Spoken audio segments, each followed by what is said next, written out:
So it's my pleasure to introduce you once again, Stephen Elville, Managing Principal and Lead Attorney of Elville Associates, and also Gary Greenwald, Principal of the Law Offices of Gary Greenwald. And we have a special guest presenter today who I've been privileged to moderate her webinars about 20 times over the past few years. She's here all the way from North Carolina this morning to talk with you, Dr. Michelle Fritsch.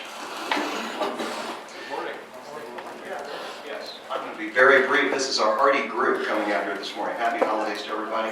And we're going to just, with no further ado, get right to Dr. Fritsch. I agree with him.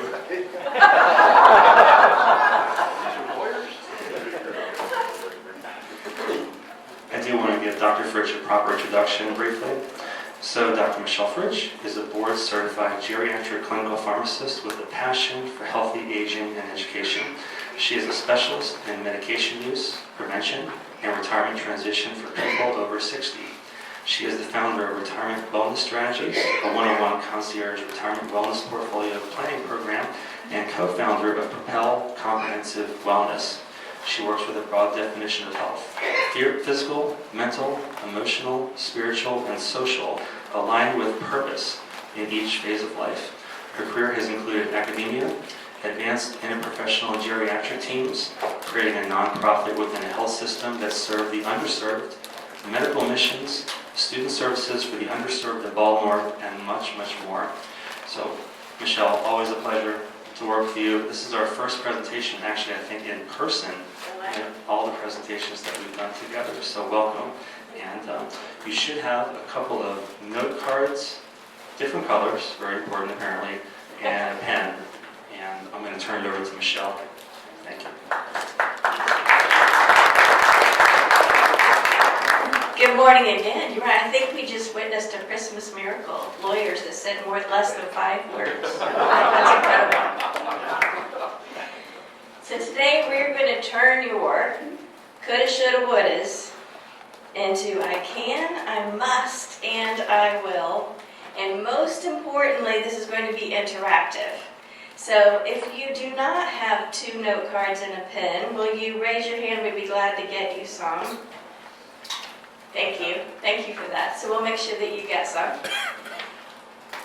And I want this to be a time for you to just explore your plans for the future. So how many of you, you've got amazing advisors. How many of you feel like rock solid? I know where I'm going, I know what I'm doing, I know why I'm doing it, I know how I'm going to do it. All right, we're a pretty solid group. So today I want you to take 1 note card and put gaps I want to explore.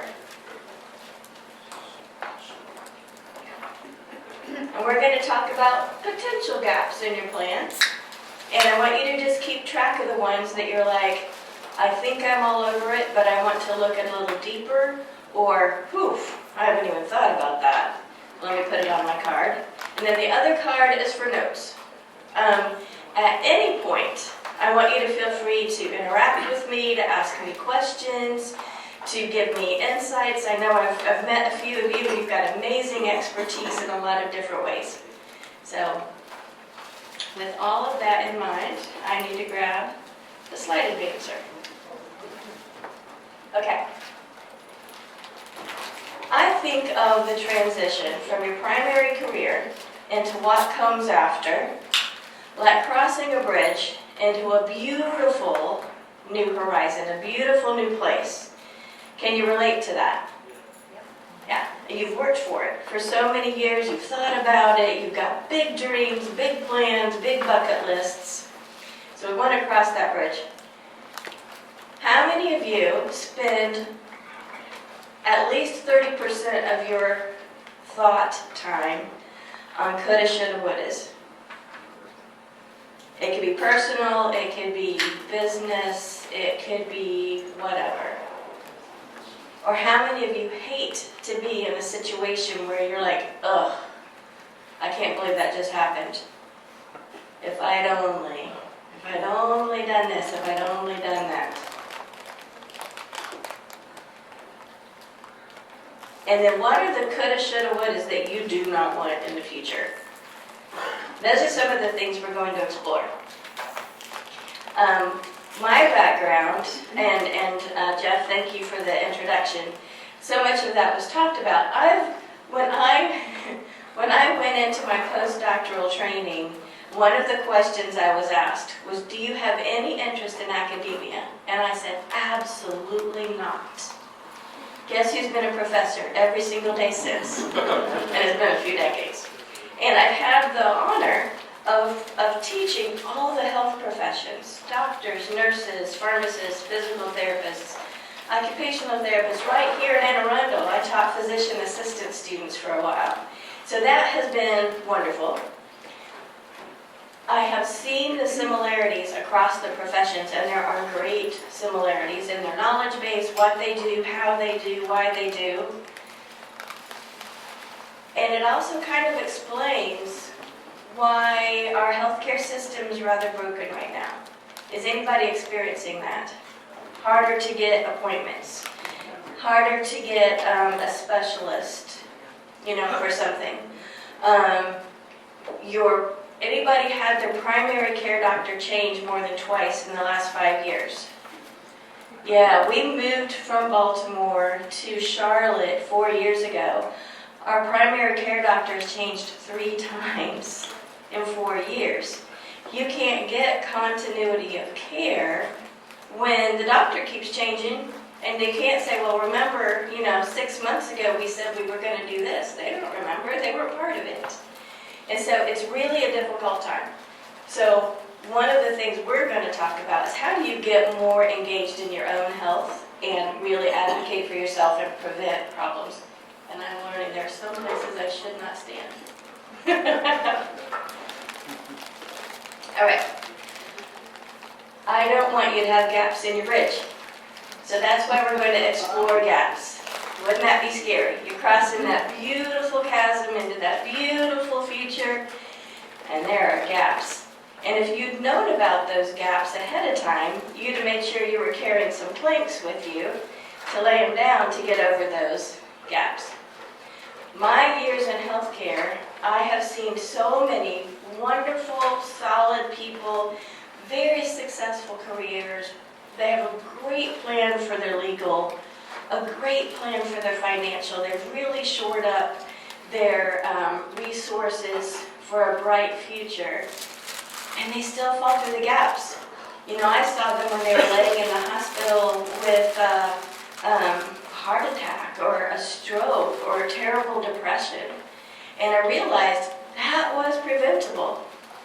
And then on the sort of more humorous side, coming from a background of healthcare and academia, my own mentors, people that have been huge influence in my life, were heading into retirement.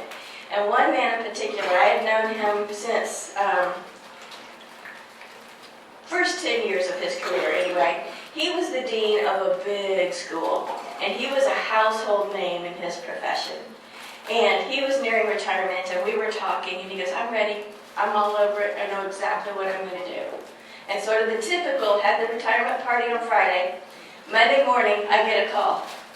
Michelle, I don't know what to do. He said, it's the first time in 20 years that no one has handed me an agenda for the day. Anybody experience that? Where you've been told what to do, where to be, people are lined up outside your door, you've got 3 calls waiting. All day, every day. Somebody wants to meet you for breakfast. Somebody wants to meet you after work. You're just in constant demand. And then I've heard it referred to as retirement whiplash. Can anybody relate to that? You think you're ready, and then, oh my goodness, it's harder than you think. So that is one of the gaps. We're going to talk through some others, so I encourage you, again, on one of your cards, keep track. If I mention a gap that you're like, I don't know that I've given that a whole lot of thought, then let's jot that one down and see what we can do about it. Okay, we're ready? Okay, and again, I want to applaud Gary and Stephen. Not a lot of advisors are willing to be as holistic and as willing to provide excellent care to make sure that we cover all the gaps, even beyond the legal and the financial. So I applaud you too. Thank you for doing this. All right, health. Somebody tell me, what does that mean to you? Everything? To keep it is everything, right? What about, when you think of health, what aspects of yourself are you thinking about? Independence. So a lot of functional. I can still do the things I want to do. Long life. Long life. Being able to have the genes and the lifestyle that allows you to keep going for a really, really long time. What else? Low stress. Less stress. Thank you. It was like that was planted. That was great. Happiness. Happiness. Yes. Finding the joy and the engagement in the life. Because who wants to lay in a hospital bed for the rest, for months or years? We want it to be an exciting time. What about anybody within the first, either retirement is coming in the next 5 years or retirement has happened in the last 5 years? Anybody in that gap? Lots of people in that gap. What has happened to your social connections? They're gone. Like a bunch of them are gone. Of the tools that we use, I've had executives, that like never show an emotion, break down and cry when they realize that all of the people they were spending all of their time with are still going to be over here doing what they're doing. And the executive's not going to be part of it. And the hardest part is they're going to be able to do it without you. That's hard, right? Because they make it look like they can't do anything without you, and then suddenly they're continuing without you.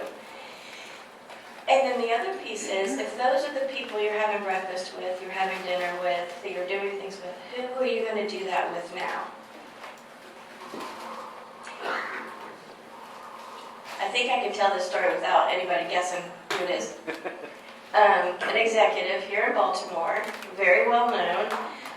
One of these people that was at work by 6 a.m. every day, never left before 6 or 7 at night, worked in Baltimore, lived in Bel Air, so 2 hours of his life was driving back and forth. Had done that for over 40 years. And he went home and he told his wife, "I've decided I'm retiring." And she said, "You're not going to be in this house."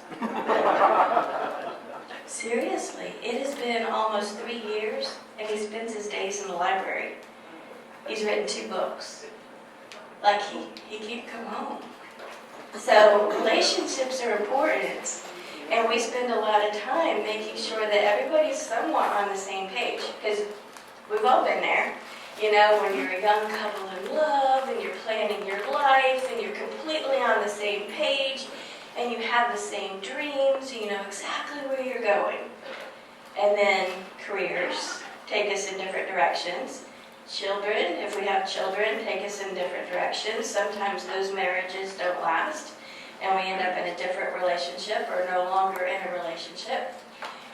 As we're coming across the bridge of retirement, one of the major tools we use is everybody involved, whether it be your spouse, your significant other, your kids. Are we on the same page? And we've got a lot of stories where people are on dramatically different pages, but they didn't realize it. Do you kind of relate to what I'm saying? Like one, This couple's in North Carolina, so it's a little bit safer. They had talked about traveling. They really, really wanted to travel. But she retired first, and he kept delaying and delaying. And in the interim, their oldest started having children. And so his wife committed to watching the children on Tuesdays and Thursdays. So when he retired, he's like, let's go, Europe, 3 months. And she's like, you've got Friday to Monday, buddy. And that was it. And so they had to settle for long weekends. But it was just, they'd gone in different directions and did not realize that that was maybe a discussion to have had along the way before committing to the babysitting. Another element of health that is often not considered is spiritual. Any idea? Why does that matter? And I'm not saying what that looks like for you, but why does that matter? Your mental health. It's part of your mental health, your ability to regulate emotions. It's a motivator. Very much a motivator, depending on how you are engaged with that. I can give you examples of people who ate all the right things, who exercised all the time, had the six-pack abs, physically they were the model. They even had good control of their emotions, but spiritually they were a wreck, and they were a wreck. They were not healthy. So whether it's the physical, the mental, the emotional, and when I say the emotional, I mean your ability to manage the highs and lows. How did y'all do during that election process? Are you able to sort of temper those highs and lows with the emotional? The social, having social connections. The number one risk of rapid health decline is isolation. There's a gentleman back in Charlotte, has an incredibly, his business has gone gangbusters.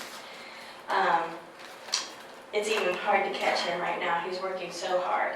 But we were talking about his plans for now and his plans for the future. And I'm like, when you're emotionally a wreck, who do you turn to? He goes, my wife. I said, okay. When you're building one of your major projects and the supplies are late and you're really angry, who do you turn to? My wife. Well, and so we went through all of these different things. It was my wife, my wife, my wife. Well, one, it's not very fair to put everything on one person, but there's no depth of that. What if she wasn't there? He has no other social connection. And so having a depth of social connection, and when you retire and you did like this, that the social connections kind of go away, it's time to build new ones. And to do that very purposefully. And we're going to talk about ways to do that in just a little bit. And then the spiritual health, just as important as all the rest of it. So on your gap sheet, if you feel like any of those elements of your health are something you want to explore further, now's a good time to jot that down. Medications. This is kind of my sweet spot. For a long time in my career, the main thing I did was clean up really messy medication regimens. And awesome stories of people who looked like they were heading to a nursing home, like really could not function. And we cleaned up medication regimens, and they were fine. If they had stayed on those medicines and gone to a nursing home, they'd have continued to decline, probably gotten pneumonia and passed away. Instead, they had decades more once we cleaned up the mess. And the messes are happening more now with that discombobulated healthcare system that we've got. Rarely does it feel like a provider really puts their arms around all of it and says, I'm going to make sure that all of these and what everybody's doing with your health makes the most sense. So I have a question for you. How many of you have a way that you prepare for a healthcare visit? Awesome.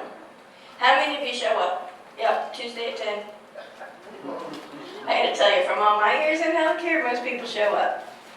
There's a way to be more proactive, and right now, with healthcare the way it is the time to be really, really proactive. And so, one of the ways to do that is to have all the things you want to talk about in front of you. And when you get to the doctor's office, have 2 copies. Give one, the medical assistant that checks you in, you know, the one that takes your weight and just kind of gets a little bit of your history. Give a copy to that person, have them put it wherever it needs to be for the doctor to see it.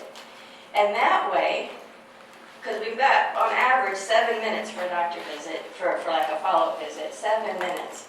That way, instead of the pleasantries, how are you, how's the family, not that that's bad, but it uses up your 7 minutes. What's been going on, why are you here? You're like, here's my hit list, 1, 2, 3. These are the things going on. And that way, they can get right to it, and if, let's say, it's 3 things, and they realize the 3rd one is going to take the most time, they can budget their time. Number 1, short answer. Number 2, short answer. Number 3, let's dive in. Versus if you're like number 1, and they spend the whole time answering it, and you get to number 3, and they're like, I'm sorry, we're out of time.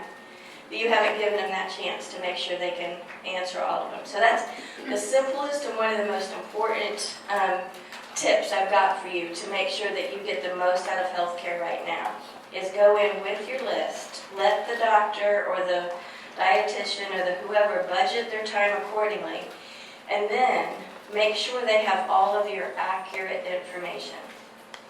And I see this daily. Our healthcare records get behind. You know, one doctor has your medication regimen from 3 years ago, and another doctor has your, you know, one doctor knows that you had a heart MRI last week. The other 5 doctors have no idea that you know, that even somebody's looking at your heart. And so they're making decisions with the information they have, and if you're not bringing them up to date, they're not going to make great decisions. So many of the medical errors right now are because of decisions made with incomplete information. So go prepared with your hit list. Probably not more than 3 things. I've had people try to walk in with like 12, and the doctor just shakes their head. So try to pick your top things, and then make sure that if there's any updates, that they've got that information. And don't expect that the healthcare record has all of that. Unfortunately, right now, it's not that good. All right, so everybody got something on their list that they're thinking about? Okay. Bear with me on this one. We're going to walk through this step by step. Let me get out of your way. Stress and fear. I have to ask this. Everybody hold up fingers, 3, 2, or 1. 3 is I've got the TV on all day long, especially if it's CNN. 2 is I check it several times a day. 1 is spot check at best. 3, 2, or 1. Are you really mostly 1s? I'm amazed. I go so many places and I see a lot of 3s. You turn on CNN in the morning and don't turn it off at night and then tell me you can't sleep? Yeah. There's no good news in that. It is downright terrifying. And so much of the news is the headlines want to grab you. So like you've got a headline, kittens in a burning building. You're like, oh my gosh. And then you read a little bit further and you're like, yeah, everybody knew it. They got the kittens out long before the fire started. Right? So that you read the story, it's not that big a deal, but the headline looks atrocious. And I know for my kids are millennials and Gen Zs. They've got those things on their phone where every time something happens, a headline pops up. They never read the story, but they're consuming headlines all day. And that's terrible because, again, the headlines are quite egregious compared to maybe what's actually happening. So stress and fear, if we don't get a handle on it, I just want us to get a grasp of what that means. And me and what I do, we're going to kind of look at it from the medical standpoint. So if you're not managing the stress and fear, you're going to have a shorter fuse. Anybody find that? They used to, you're driving down the highway and somebody cut you off and you're like, oh, they must be in a hurry. Bless them. Now what do? It feels like the whole horns going off, you're brake checking people, you're maybe sending nonverbal communication. So fuses are shorter. Even, walking into a store, just doing normal things, we're finding fuses are shorter. It causes an inflammation throughout your body. There's greater inflammation. And part of this, I'm going to admit, is aging. But another part is this inflammation. Anybody finding that their body just hurts worse? Right? It starts to impact every organ, every part of your body. And remember, the inflammation, a lot of it is coming from unresolved stress. Causes your blood pressure to go up. Because when you're stressed, your veins and arteries are squeezing tighter, which raises your blood pressure. When you're stressed, your heart is beating harder and faster. When you're stressed, your kidneys are keeping the water. All of that makes your blood pressure go up. And you're just thinking, yeah, I'm a little stressed. But your whole body is responding in ways that you don't even really recognize at the moment. How many sleep like a baby, 8 hours a night? Awesome. How many find sleep really difficult? Yeah. And don't be like my grandma. She would listen to those true crime shows and then complain she couldn't sleep. Well, yeah. So think about, we call it sleep hygiene. What are those steps and those things you do before sleep that allow you to sleep? Have you ever had the flu and you lay in bed all day long and then you try to sleep and you just can't sleep? Your body can't even tell, is it day, is it night, like what are we doing? We've been in bed for a long time. So even on cold days, taking the time to go outside, get some fresh air, turn on all the lights, open all the windows, let day be day, so that you can really differentiate that now it's nighttime. And in a little bit, I'm going to give you a chance to grab even more sleep tips if you want to, because sleep has such an impact on the clarity of your thought, on your stamina, and on managing that inflammation. A lot of the damage gets cleaned up while we're sleeping. So if you're shortchanging your sleep, then the impact of that inflammation and the damage is going to compound more quickly. Anybody doing any stress eating and drinking? Oh, come on. There's been a lot of that, especially since COVID. When I talk to people, it seems like since COVID, some bad habits got started that haven't fully been rectified yet. And so the stress eating and drinking definitely increases our blood sugar. It also increases our weight. And so the impact on your joints, the impact on the pain goes up as well. Not controlling that stress way back at the beginning greatly increases the amount of depression and anxiety that we experience. Anybody have kids or grandkids in Gen Z, so in their teens and early 20s? Anxiety like you've never seen before? It's amazing. I think researchers are trying to get on top of what all is going on and why are anxiety levels so high, but I will tell you, I'm seeing it at all ages, and I mostly work with people in their 50s, 60s, and 70s, and we're seeing a lot more anxiety than we did before, just more pressures. You can't turn it off. It's really hard to get away from it. How many of you have taken a total media holiday for more than 8 hours in the last year? You shut it all off. That is a beautiful thing. I encourage you to do it. No phone, no TV, no radio, no nothing. Like Laura Ingalls Wilder and House on the Prairie, going back. Because that really allows you to reset a lot of those emotional things. And then this is where it really gets serious. Coping skills go down. The longer we let it go without really managing that stress, our immune system goes down, which puts you at risk of the cold and the flu and RSV and COVID and all these nasty things we have going around. Your immune system is lower when you're not managing that stress. And that increases our risk of dementia and cancer. So you're wanting that bright, cross that bridge to a really bright future. Amazing, way back at the center of it is the stress and fear. If we can manage that, that has a huge impact on all the rest of this. Did you know that? Because I think a lot of people are not so much aware of how tied together these really important things are. Any questions? Any insights? Matt, I don't think I knew. Would you say something here? Because it's Certainly. There's a lot of different ways to manage that stress and fear, but that brain-mind connection is a lot stronger than people think also. no, I should have already walked over here. Sorry. Probably the main thing I would highlight too is just that brain-mind connection is a lot stronger than what people think. Our brain is a part of our body, and what we think can have a huge impact on our body and vice versa.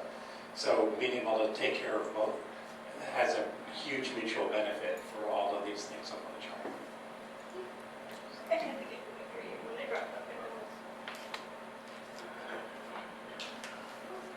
Thank you. I'm going to sneak behind you. I think it would be nice to know there's good stress and there's bad stress. Yes. And I think we need to talk, you should address good stress as well as the bad stress. Great point. No, that is a super point. So the bad stress is the one that brings us down, right? With the things we can't control, the fear of the unknown, the uncertainty that's all around us. The good stress is having something that's challenging us, a deadline perhaps, or a problem that we want to solve, or an initiative that we want to get done by a certain time. How many of you thrived on good stress in your career? Yeah, most everybody. How many of you have had days, individual days, that you've just been completely sucked under by the bad stress? Yeah, and it's sort of kind of identifying those days as early into the day as possible, and trying to change how you're going to adapt to that, how you're going to respond to that. Whoops, I apparently have been pushing buttons. If people have questions, raise your hand. I'll bring a microphone to you. Thank you, Gary. So any other feedback?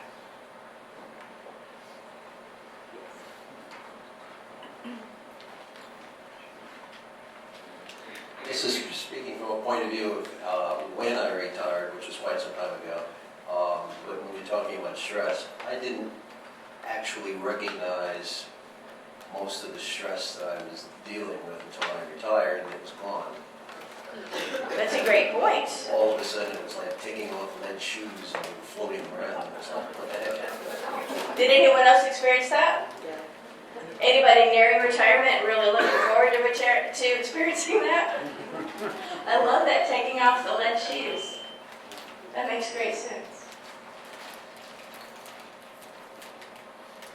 So I actually just made the very recent decision to retire. I'll be doing it in a few months, and primarily because of that chart you put up there. I had an experience, I guess it was about 6 weeks ago. So I had a glucose monitor around, so I was monitoring my blood sugar, and it was a great tool for me to kind of figure out from a diet standpoint what worked, what didn't work, and I've been doing intermittent fasting. So I was working one day, and a meeting got really heated. Basically, the situation went awry, and in the middle of the meeting, I'm feeling stressed, and it's with a bunch of people all online, and all of a sudden my phone just started going off because my blood sugar essentially went from Oh my goodness. like Yeah. low 100s to 180, and it was a matter of minutes. And my coworkers were like, "What's that noise?" And I go, That's my blood sugar. Basically, I'm spiking. I hadn't eaten anything. It was literally because of stress. So, yeah. Oh my goodness, that's a great point. You're reminding me, there's a gentleman that's a sales executive up in Detroit. And, all right, I keep pushing buttons. He's a sales executive up in Detroit and had been part of selling 3 different businesses. Anyone been on that side of selling businesses? Incredibly stressful. And in the third one, he had a heart attack. He was a pretty young guy. It was like 50. His kids were teenagers, just not a good time to be checking out. And he finally realized what that stress was doing to him, and he made a big career change. Yes. So I retired in 2021, but before I retired, so I had like a somewhat stressful job as well. But I allowed like 5 years before I retired to get rid of stress. And so when I retired, a lot of my stress was gone, and I was in a happy place, which I still am. So I think it's good to give yourself time to get rid of stress too. If you think about retiring. I love that. So it's the lead boots, but it can take a little while. They don't just fall off immediately necessarily. So as you're thinking about this, I invite you. Every week we give an email with information along these lines. And then every second and fourth Wednesday we have a 30-minute or less webinar that we call Wednesday Wellness Chats. And then we occasionally have bigger webinars, things like the Elville Wellness Series. So I invite you to, we've got one free tool for you that we call Wellness in Uncertain Times, because these are some rather uncertain times, with a lot of tips. Or if sleep is really on your list of gaps, we've got sleep tips. And when you scan this code, you'll be giving me your email, and I'll put you on this list. You can unsubscribe at any time. So I invite you to take advantage of those. And we've got another comment. One question I do have is, in terms of this time and era, what kinds of negative stress do you see, and do you have any recommendations in terms of dealing with it? Are there too many forms of negative stress to even enumerate? Well, talk about uncertain times and change. I think we're on the verge of a lot of that. And I just talked about don't watch the news, but if you watch the news, it's not just the United States. There's crazy stuff going on in South Korea and the country of Georgia and France and Afghanistan and Ukraine and Russia. It just keeps Gaza and Israel and Syria and Iran, and it just keeps going. And so it's a great question. And a lot of very, very blue people have been asking me this question recently, right? Because they're a little devastated at what has happened. And this is a very simple answer to a very complex question. But what are the pieces that you can control or influence? If you have no control or influence over it, try hard to let it go. And hope that there are other people that are closer to it that can influence it. But what are the pieces you can control and influence? And it might be something as simple as letting your fuse get longer and holding doors for people and expressing kindness and getting to know your neighbors better and doing things that just sort of bring more peace into your life than all of those things that you absolutely can't touch. And I've got one friend who was not satisfied at all with that answer. So I'm like, well, if you want the Democrats to have a better, more clear platform next time, hop at it, right? Go run for some sort of office where you can have some influence. Start writing opinion papers. Start doing something where you can help frame what that platform is going to look like. And he's like on fire, so we'll see. We'll see what happens with that. Anybody need this for any longer? That was a great question. So the next piece. Whoops. Just a quick story. There's a gentleman, we'll call him Dirk. Dirk's wife saw gaps in his plans for the future and signed him up for our program. And for the concierge version, so where I would work with him all the way through, no homework on his own, we'd do it together. And the very first phone call went something like this: Michelle, I don't want this, I don't need this, I don't have time for this, and the last thing I need is another woman yapping at me about what I should and shouldn't do. I said, that's fair.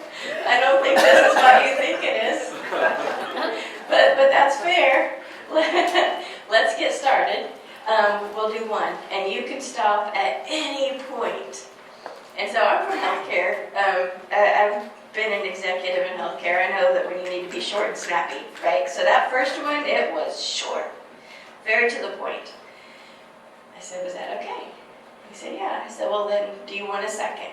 So we scheduled a second, and it was like 25 minutes. And then we had a third. And the fifth one, he picked up the phone and goes, Michelle, this is the best part of my week. I look forward to this so much. So I'm going to pat myself on the back. This can't be fun. This can't be good. And the biggest thing is everyone I've ever worked with so far, if they've not retired yet, they move their retirement closer. Because once they can see it and get excited about it and they see the lead boots coming off, they are ready to get there. Versus prior to that, I think about it like the dirty windshield. Anybody here ever been mudding? You even know what that is? Okay, we got some mudders in here. Anyway, you go out in a four-wheel drive truck in a field where the crops aren't in, and mud goes flying everywhere, and your windshield gets really dirty. Ideally, you do not push the accelerator when you can't see where you're going. You've got to clear the windshield. That's what I feel like retirement is for a lot of people, or even whatever their next step in life is going to be, is it's a muddy windshield, so I'm not even going to approach it. I'm just going to put it off, pretend it's not there, la la la la la, kind of thing. Once we can clear the windshield, then they get excited about it. They see the decreased stress, they see the difference that it can make in their life. So he kind of reached that point. And photography is his love, what he loves to do. But he found, purpose-wise, when we get to that in a second, that he really wanted to get more engaged in ministry. At one point early, like in high school, he thought about going into ministry. Instead, he became an executive and was now wanting to go back and revisit that possibility. But he was a very, very heavy man. And I'm not into telling people what to eat or what gym to join or how to exercise, but there are smart choices you can make with your food and ways to move your body. Even if it's belly dancing or swing dancing or walking or whatever, just moving your body has so many positive benefits. But none of that was really his issue. It took a while, but we realized he was stress eating because of a particular relationship. Once he realized that, he on his own chose what he was going to do differently. Last I talked to him, he lost 84 pounds. Takes the most beautiful nature photography. And he can do it now. He can go to all those places. He goes up to, I just forgot the name. What's the bridge up in Harford County where all the bald eagles? Yes. Say it again, Conowingo? Conowingo Dam. He has a special spot up there, and he'd gotten to the point he couldn't get to his spot because of his weight, and now he's there all the time. He sees these beautiful eagle pictures. So, and again, I didn't tell him what to do. He just figured out why he was stress eating, what was causing it, and he figured out a different way to manage that. This is kind of funny. If my family were watching this, they would be mad at me right now. But this one's risk factors. I grew up on motorcycles. Everybody in my family's had a motorcycle wreck. This is a risk factor. Any riders that I just offended? Okay, we got it. I love motorcycles when you ride them smartly, but part of the problem is other drivers around you aren't driving smartly, right? Which puts you at definitive risk. So one of the problems with healthcare right now is that healthcare waits for something to happen and then swoops in. So they wait for you for your blood sugar to go up, or they wait for you to have the heart attack, or they wait for whatever, and then you go in and that's your problem, and then they address it. We need to start way before that. And part of that is knowing for yourself what are your risk factors. So how many of you have ever had any sort of motor vehicle accident? Think about it. You probably maybe had some whiplash, you might have had some abrasions, you might have broken a limb.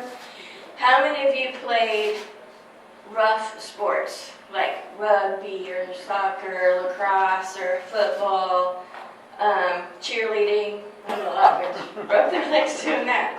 So have had sports-related injuries. Ice skaters, horseback riders. My kids broke their arms riding horses, so yeah. All these different things. So think about those injuries. How many of you had, or you don't have to tell me this, but maybe a childhood illness that went away, maybe it's like childhood asthma? Sometimes your lungs just aren't as strong later, so we need to be aware of that and make some plans differently.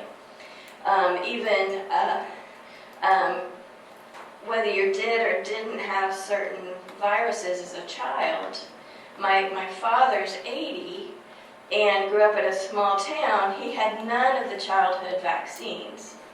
And so as my children would be exposed to certain things, especially I'm thinking of chicken pox, they couldn't be around him because he had no immunity. And my husband got shingles one time, and we realized what it was kind of on our way to my parents because it was a long drive. And we get there, and so we realize my husband needs to stay in a hotel, not near my dad. And this is funny, my husband is 6'3", he was a football player, he's a big dude. And my dad is not quite as tall and is a scrawny little guy. And he comes out and he stands there and goes, "I just want you to know I am not afraid of you." It was funny, but we've got different risk factors, based on so many things. So knowing your risk factors, put that on your gaps list if you've not really explored what are your risk factors, so you can talk to your doctor and your medical team to make sure you're doing everything you can to minimize the effect of those risks before they become something bigger. All right, we're going to stop, and I've talked about stress, I've talked about the negative effects of it.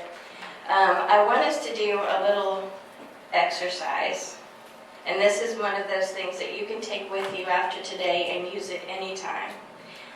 This can even happen like while you're at the table with people who are arguing. You can still use this, right? And they don't even necessarily know that you are. So we're going to do a little bit of a bigger version of it. I want you to, as you're comfortable, uncross your legs, uncross your arms, get really comfortable, and we're going to start with, I'm going to have you go to a place that makes you feel very calm, and we're going to do something, and then we're going to do something called box breathing. Have many of you done box breathing? Okay, so a lot have it. This is a great thing to learn.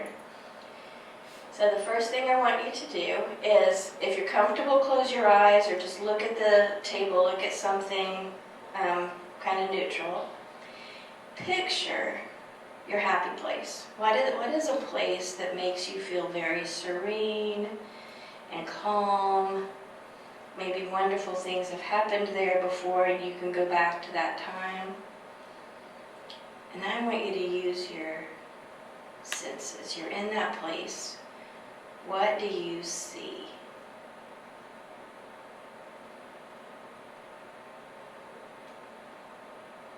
And now what do you hear?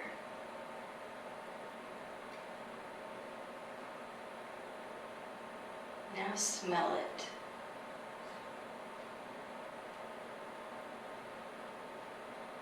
What kind of tastes do you associate with that place? And then feel your body. What are you touching?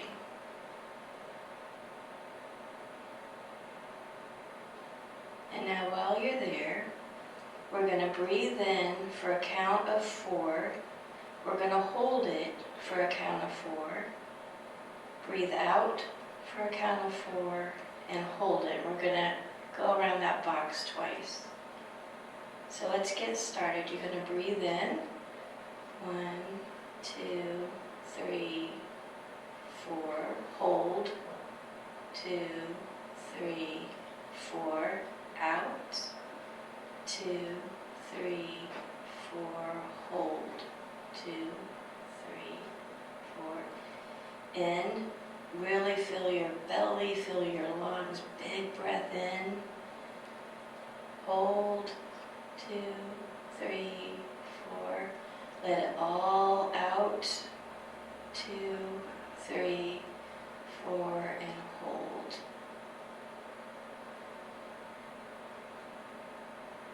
How did that feel?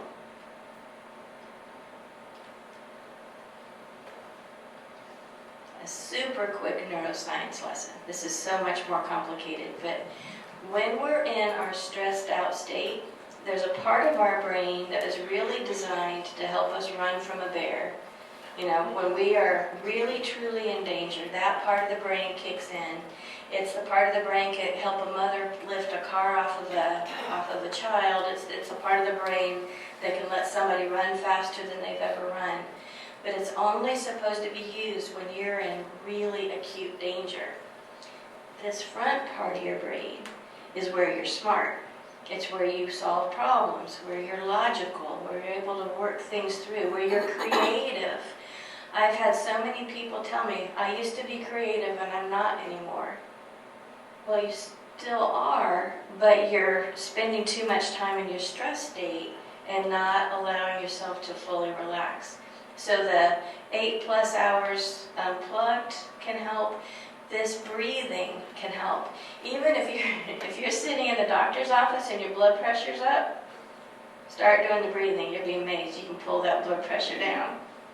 And so you've got so much more control over your body than you realize. The box breathing, interestingly enough, is what the Navy SEALs use.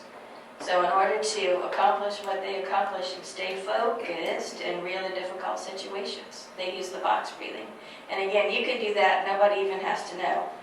But it's amazing how it calms you. I just want to give a quick example why I care about this topic. So on more of the traditional health side, we make choices all the time, right? Every day we make choices. And those choices can have different impacts. And if we're making choices from a place of really understanding the impact, then have at it, right? There's no reason for anybody to bother you. But if you make a choice and then it has its impact and you're like, coulda, shoulda, woulda, I would never have done that if I'd only known, then there was not enough education up front before that decision. And so, for instance, people with a particularly difficult type of diabetes, we've had this conversation of you can continue to eat ice cream every night and watch TV all day. However, your vision is likely to go, you're likely to experience neuropathy and decreased feeling in your feet. There's going to be, things that are going to happen if we don't keep this diabetes under control. And if you reach the end of your days and you're like, yep, I wanted the ice cream, I knew this was going to happen, great, it's your life. You've made your choice. But if they get to that point, they're like, I didn't know I was going to lose my sight, or I didn't know I was going to lose my foot, I would never have eaten that ice cream, then I didn't do my job. And that was not a fully informed decision. So that's kind of my quest, is how do we help people really understand the options before them and the ramifications of those so they can make really smart, informed decisions. All right, we're going to go a little bit faster because I talk too much. This is very important. What is the difference between staying busy and living with purpose? many of you feel like you're in the busy camp? How many of you feel like you're in the purpose camp? Okay. I have found this, the big difference is staying busy is good, right? Because people can spiral in a very negative direction if they don't have any idea what to do with themselves. Oh, back to the guy who said after 20 years he had his first day without somebody handing him an agenda. That was Monday. On Thursday, his wife calls me, do something with him. He had been walking through the kitchen while she was preparing dinner, and she asked him to grab something from the pantry, and he completely lost his marbles about he is not a sous chef. How dare she think he's a sous chef? So I get a phone call. So sometimes if we don't know what to do with ourselves, bad things can happen. Staying busy is good, but staying busy is very much about yourself. What do I want to do? What can I do? How am I going to fill my day? I've got a family member. The whole day is wake up, prepare breakfast, eat breakfast, do crossword puzzles, vacuum, prepare lunch, eat lunch, take a nap, watch the news, prepare supper, drink a cocktail, eat supper, watch TV, go to bed. Every single day. I would not call that purpose. Purpose is when you're doing something for someone else. And I believe that we all have a specific calling in every part of our life. So a lot of times people think, well, my purpose was to be a plumber or whatever, my occupation. That was my purpose. I helped people. I did my job. I did my purpose. I'm done. But I find the people who talked about health as longevity and living a really, really long time, the people that do that most successfully actually have purpose. So there's something else with your very unique skill set, your perspectives you've gained over time, the things that really excite you, that you love to do, things that you're especially good at, that you do better than anybody else. And what bothers you? What's out there in the world that you're like, somebody's got to do something, and it's something where you want to step up and be part of that. When you do that and find that purpose, your social network goes up, because usually whatever you're doing purpose-wise involves other people. Your diet gets better, because instead of a microwave frozen dinner, you're out with other people. You actually tend to eat better. And you move your body a lot more because you've got something, a problem you're solving, something that you're doing that's impacting other people. So all of that other stuff gets better when you uncover and live in your purpose. And it's a beautiful thing. Just one quick story, because it's my favorite one. A gentleman that was a airlines executive, not a pilot, but an executive, and his family wanted him to retire, and he was kind of putting it off. Kind of went through this process of what really bothered him, and he had realized through a family event that when babies are born really premature, they need skin time to continue to develop neurologically, like their brain and their nervous system.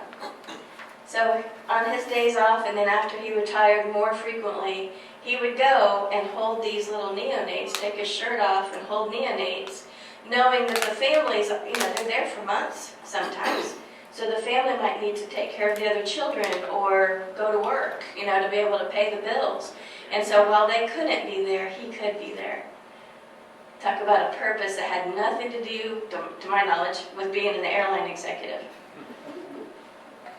One other gentleman, we'll call him Bill, he thought his purpose was being with family, which is a beautiful thing. And so he moved near his older daughter up in Michigan and was with her. Kids loved being with him for about 2 years. And then they got into high school and they got busy, and then they went off to college, and his daughter had a full-time job, and he found himself very isolated. Just prior to that, his wife had passed. So all of his plans for the future completely got turned upside down. So he moved to be near his oldest daughter, and then the kids got busy. So then he moved to be near his younger daughter, and then the same thing happened. They went from being little to middle school to high school to out. It was at that point that he realized he still had so much to give. I mean, this man, in his prime, people had called him, healthcare systems had called him when they had really difficult situations, and he would come in and fix their processes. Just huge reputation for what he did. And so he realized he still had all of that. And so he found new ways to go out and engage with people in the community. But he started with family thinking that was purpose, and that just didn't pan out for him long term. One of the things I want you to think about, how are you going to stay mentally sharp? So many people, right, they're on their game. In the workplace, they're on their game. They can solve any problem. You get away from that for very long and you don't have problems to solve and you don't have a lot of variety in your life, you're going to be convinced you've got dementia. And you don't. You're just not using your brain. And so there are some very significant ways to keep your brain sharp. And if you want to talk about those, I'm running out of time, so we can talk about those. But put that on your gaps list if it's something that you want to explore. Doing crossword puzzles every day is not the answer because there's not enough variety in that. You've got to be solving new problems, thinking about new things, which is kind of where the purpose comes in. When you're working toward your purpose, you tend to be problem solving at the same time. Social connections, building your social network, and we've kind of talked about that, but it is so important. And again, the number one risk factor for very rapid health decline is isolation. If you've got a beautiful marriage, that is fantastic. You've got to have friends even beyond that. If you're a single person, there is no reason to be lonely. There's so many ways to interact with other people, but it's finding those and purposefully engaging with those. So you've got your little tribe, your city around you that's going to support you. And then another piece is your personal planning. And so, we're trying to put off the day that we need any sort of assistance, but it's going to happen. My husband's having back surgery on Tuesday. Gotta be careful. This is being recorded, isn't it? It is the simplest of the back surgeries, but I'm quite certain we're going to be down and out for several weeks. So, how do you want someone to care for you? It is, I can remember a loved one who was nearing the end of their life, so this is moving way into the future, but my cousin kept rubbing her earlobe. I guarantee you Grandma did not want anybody rubbing her earlobe. She was not an earlobe rubber kind of girl. So, another funny example is a gentleman who, he had an accident. He needed some care for a while, kept helping him get to the bathroom and such. And the family was busy, and so this was the nephew's turn to spend the day with him. The nephew played headbanger music all day. And the uncle was like, please get him out of here. He did a beautiful job helping him get to the bathroom or whatever he needed, but the music made him crazy. So there are ways to make sure that if anybody's going to come in and care for you in any way, that they kind of know how you like things, right? Like, do you go to the bathroom and then brush your teeth and then take a shower, or do you like a different order of things? Do you have your coffee before you shower or after you shower? Those kind of things can be important. And I was talking to a group of people that some of them have been married for well over 50 years. And we were talking about the touch thing, and we did an exercise where they rubbed each other's hands. And one of the women looked at her husband and said, don't you ever do that to me. And he's like, I've known you for over 50 years and I had no idea you would not want me to rub your hands. So, always something new to learn about your spouse. The very first step of anything that we do is this tool called the Life Purpose Scan. It's about a 10-minute scan, just questions that you answer. But it quickly helps us, like clients and us together, figure out if somebody's really rock solid in who they are as a person, their values, their view of the future, and do they have a support network and are they willing to use it? When all of that is really solid, they tend to do very well. Hardly anybody has those things really solid. And so it's a great starting point to kind of talk about where are you holding yourself back with self-talk? Where are your doubts, and where are some things that we can work on as we go through a process of closing gaps? So, life purpose scan. If you are interested in that scan, see me afterwards, and I'd be glad to hook you up with that. And then sometimes we don't want to think about things in the woo-woo side. We really want dollars and cents. So being that we're in the state of Maryland, here are some hard dollars and cents. If you can do everything you can to fill those gaps, in this state, I've got to remember my numbers, 1 month of assisted living on average in this state is about $6,000. Yeah, and it goes 9 to 12 grand, right? It can really go up there.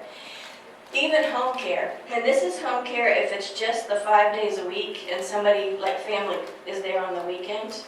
Just the 5 days a week, we're looking at closer to $7,000.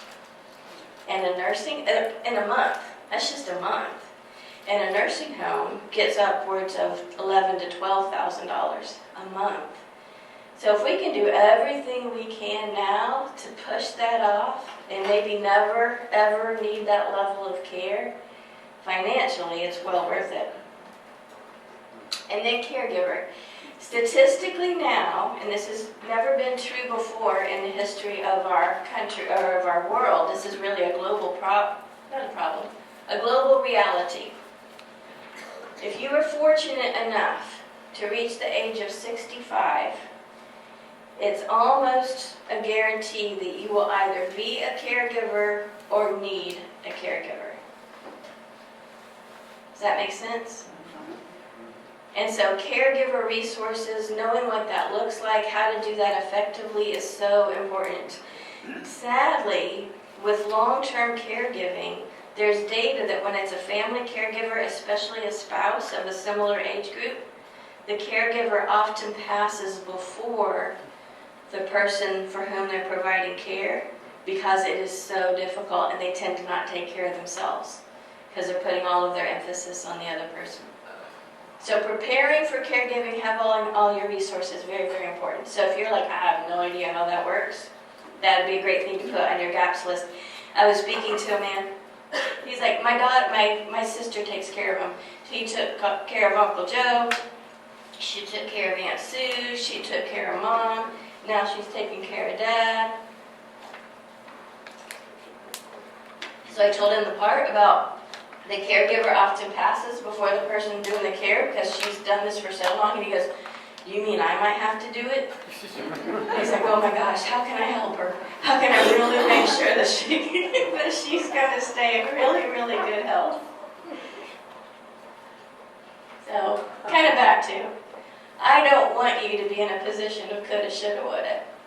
We've talked through the gaps. This is from my 30 years of healthcare.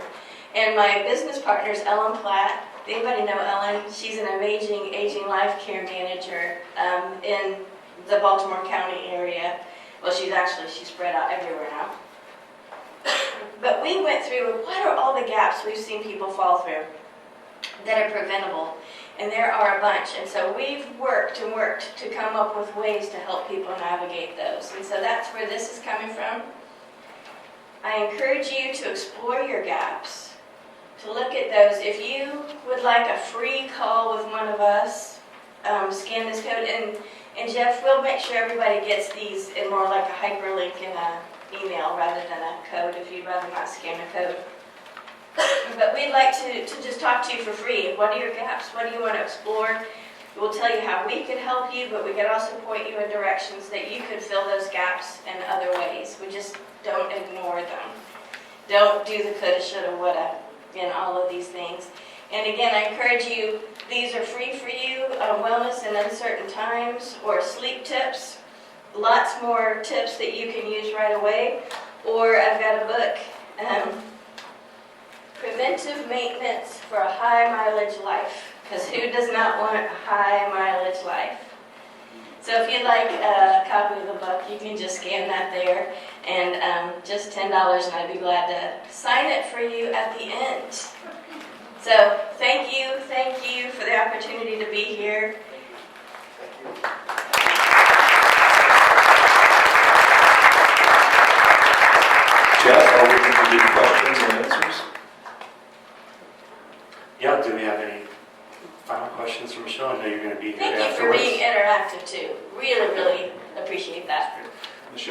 to ask, we've got plenty of time for questions and answers. I know your sweet spot was medications and analysis and so forth, and to me, I see so many people that are suffering because of medications, and the scary idea that doctors are prescribing this and that. And what would you have to say about that as further comments, and what would you invite people to do about that? The biggest thing is make sure that every single doctor, PA, nurse practitioner, whoever that is prescribing a medicine for you knows every other medicine you take, not only prescription medicines, but, over-the-counter medicines, supplements, herbal therapies, holistic therapies, everything, because if it's a substance, even if it's completely natural, it can interact with all of the rest. And if, as is often the case, the provider looks at you like, wow, I don't know how all that works together. Talk to your pharmacist, because we've got bigger, more robust databases to really plug it all in and make sure that it's safe together.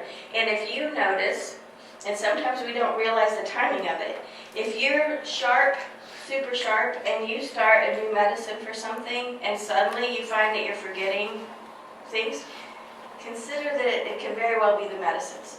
So many different kinds of medications impact the brain and the sharpness with which you think.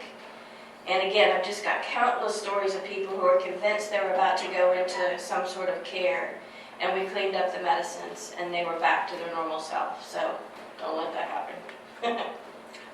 Other questions?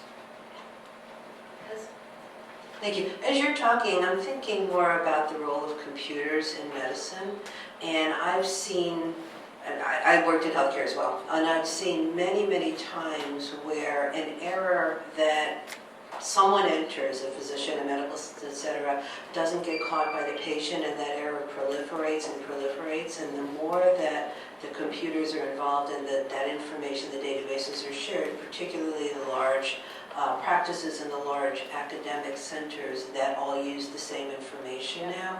So I guess if you could just mention how important it is to make sure that that information is correct, because you could be talking with a provider about very different reality, because their reality is what's in the computer. And also what we found is that because if some people are on different medications or different scenarios that aren't quite standard, and if the computer doesn't have the right box for it, people will jury-rig it, and it's not always correct, and that could be a real big source of error. Everything you said is spot on. Yes. And like concierge physicians, I think can be a great thing, but they're not hooked in with those other systems. So their data and the system's data are completely different. So can I do just a quick story? This is a gentleman here in Maryland. He was 71, had just retired, super sharp. He was actually a bookie, so he was very sharp. Very sharp cognitively. And he was a bachelor. Thankfully, he had a friend over that day. He was conducting a transaction, and all of a sudden, he forgot who he was talking to and what they were talking about. And the friend, logically, called 911, had him whisked off to the hospital where they figured he'd had a stroke. Well, they did the brain scan. He had not had a stroke. He was on 3 different medicines that can be used for seizures. And so they put in his record that he had a seizure disorder and that that's what the problem was. So they sent him to rehabilitation without adjusting anything. Well, he failed rehab because he still was cognitively just not there at all. So they put this very healthy 71-year-old man into assisted living where he laid in a bed. And then kind of a roundabout way, because he had a trust and there was some money, a group of us got called in to figure out what's going on. And what had happened was he had some sciatica. Y'all probably can relate to that, that pain that shoots.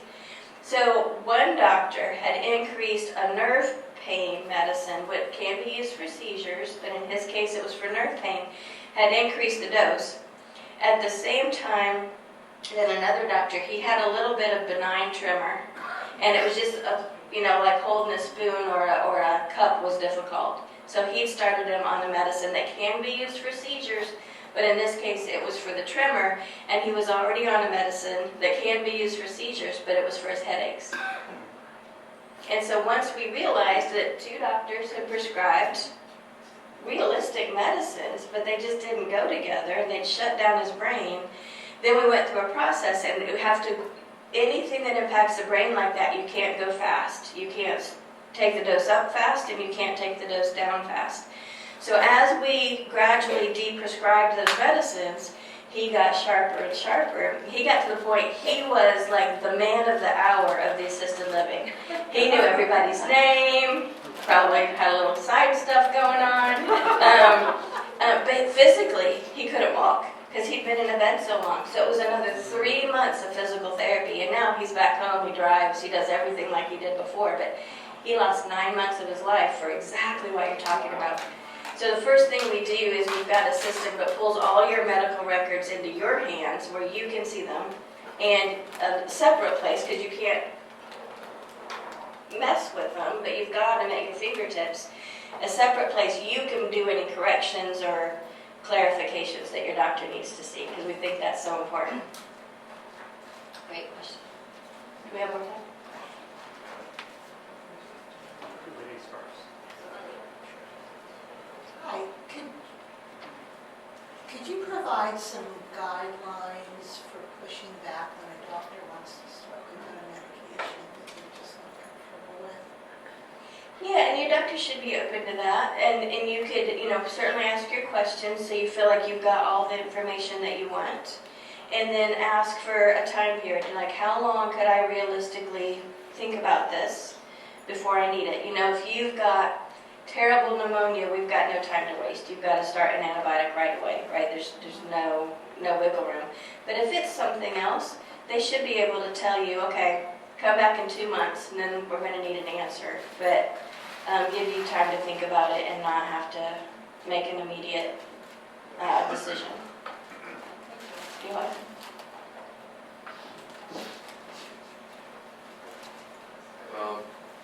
As I got older, I began to regard alcohol consumption as a form of medication. So many people do, yes. And it's not only the what's the pattern, it's very much the how much consumption takes place. Yeah. In general, your thoughts about should it be considered a form of medication? Multiple thoughts. Because it does relax you, right? The incidence of substance use and substance misuse and substance abuse have all gone way up, especially since the pandemic. For men, it's a couple of drinks a night is considered okay. For women, it's really one. And then ideally not every single night. But a couple of things happen. One, it's extra calories and sugar, which is going to, weight and blood sugar and all that kind of stuff. It definitely increases falls risk, and because we tend to drink more in the evening and then we're already tired, we're trying to go to bed. So I've seen countless people with bruises and abrasions and such just stumbling to the bed. But the bigger one is it really impacts your sleep pattern. Sleep medicine does the same, whether it's sleep medicine, alcohol, marijuana, whatever you're using to try to calm down and go to sleep. The sleep that comes with that kind of assistance doesn't go as deep and restorative as real sleep. And so trying to sleep at least a few nights without the alcohol might actually overall make you more rested. Thank you.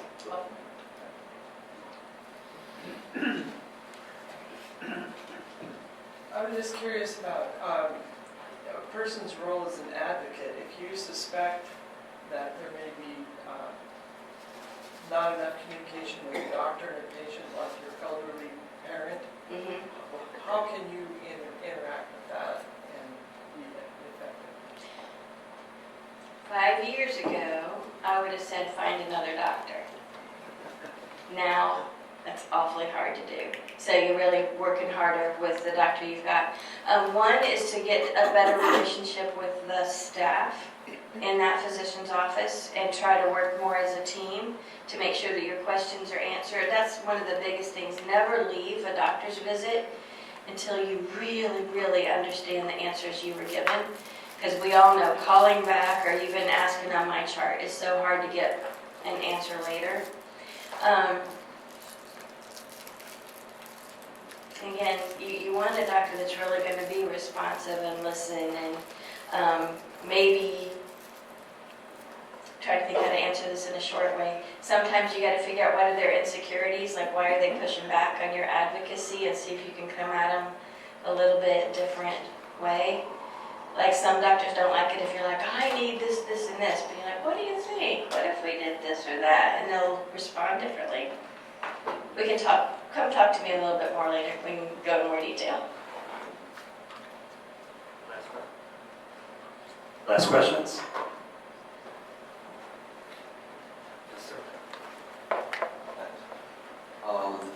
I think I push back a little bit on one of the things you said. Yes. We have a concierge primary care. Yes. They do have access to all of our charts in the Johns Hopkins system.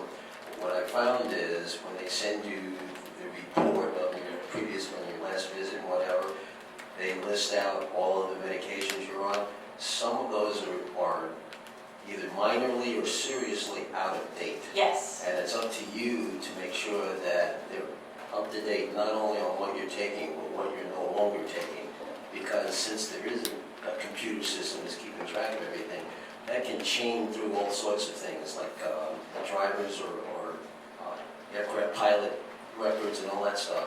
And you may be shown to be taking a medication that is a problem for one of them that you're no longer taking, and you don't care about it because that was 2 years ago. Right. When it shows up in somebody else's system as an active problem. Agree completely. And you're right, I misspoke. Your concierge doctor can get your records. What doesn't happen as well is their records being pushed into Hopkins or wherever, so that when you go see the specialist, they might not be looking at what your primary care doctor has done or said. So you get all of that fixed with the primary care doctor. You got to make sure that the rest of Hopkins has the updated list. So many stories of people who they couldn't speak, they couldn't, some accident happened, and so they go back to their primary care doctor and they get the list of meds and they start giving them those meds, and they're horribly over medicated because they weren't actually taking that stuff. Right. Yeah. Yeah, we do make sure the system is two-way. It is. Okay, good. Good, good. Any last questions? All right, well, Michelle, thank you all. it's been a privilege. Thank you so much.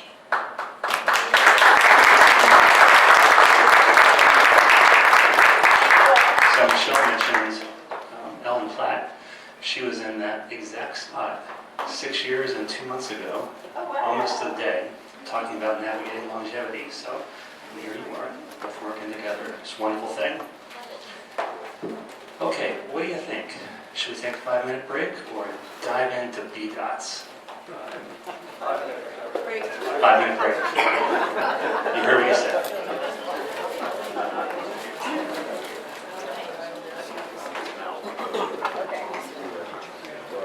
Excuse me.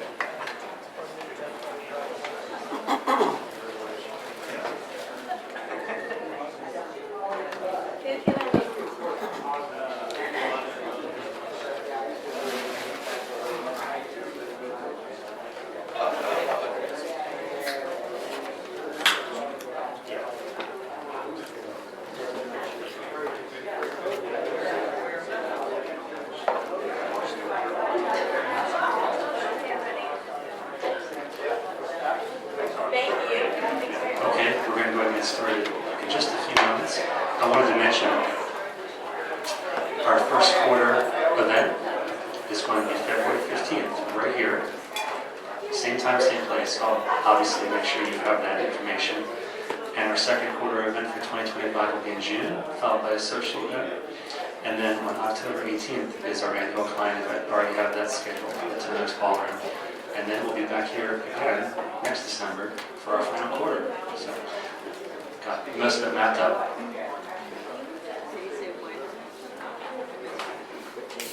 Okay, everyone, we're going to go ahead and get started in the interest of time. I know several of you have activities to do this afternoon, and I talked to one person who's going to a craft show, and we have things to do. So the next 30 seconds or so, we'll get started.